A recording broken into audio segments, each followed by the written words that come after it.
Okay, next on Business Morning, of course, we're live to you from Lagos, Nigeria's financial capital. We thank you, everyone, for being part of the conversation. We're seeing a few tweets on our Twitter page at Channels TV and at Biz Morning. And, of course, some of these tweets are coming through to my good self at Bibos. Keep them coming as you weigh in on these conversations around Nigeria's interest rate decision and the macroeconomic environment. We'd like to hear from you some of your views around monetary policies and fiscal policies of the government since the year started. And we appreciate those comments here, making them more robust as far as it were. Let's remind you very quickly for about a minute some of those considerations by the central bank on January the 24th. It was precisely 7 months ago when the first monetary policy committee meeting was held to flag off the new year for 2017. The central bank decided then to keep all rates and parameters unchanged because it believes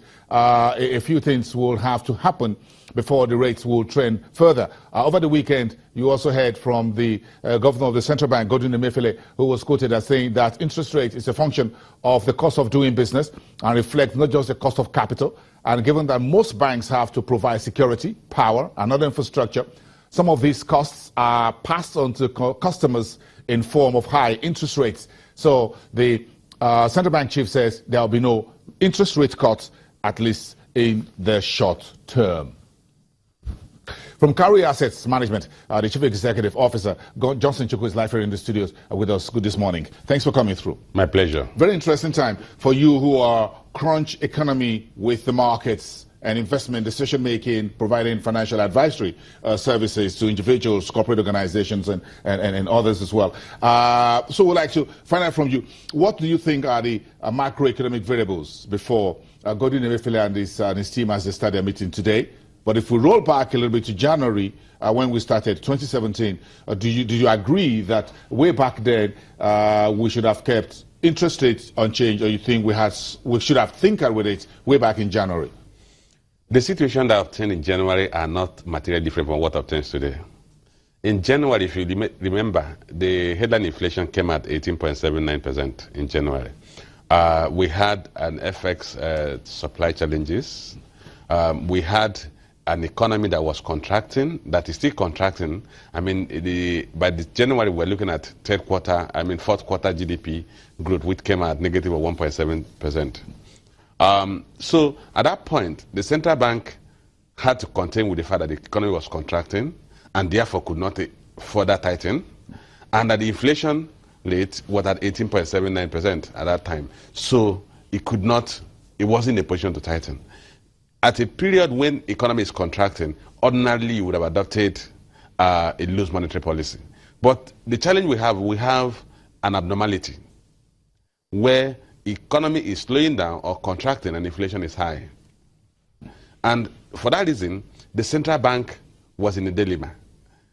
To the extent that it could not afford to tighten further, and that could lead to a further contraction in the economy, nor would it loosen, that could lead an uptick in pressure for consumer price pressure, as well as uptick in the pressure for foreign exchange. So it's managing many variables: exchange rate, inflation rate, and then economic growth. And the situation we have today, there have been some improvement. We are dealing with a GDP growth rate that came in the first quarter of this year at negative 0.5%. We're dealing with an inflation that had dropped at from the highest of 18.79% to 16.1%. But inflation at 16.1% is still much higher than the CBN target of 6 to 9%. So it cannot afford to loosen because of the inflationary pressure. Again, it has to contend with the demand for FX. If you observe, the central bank has been mopping up liquidity from the system to moderate the demand for FX. We have not turned the corner. We've not seen an economic growth. So you cannot afford to tighten.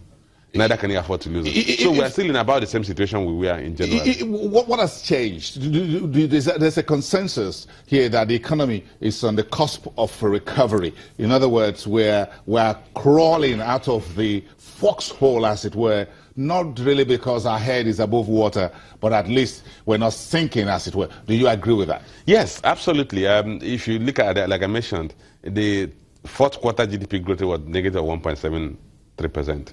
First quarter of 2017 was 0.5% negative growth. That is an improvement. We are hoping that by the time we come in, we have the print for the second quarter GDP growth rate.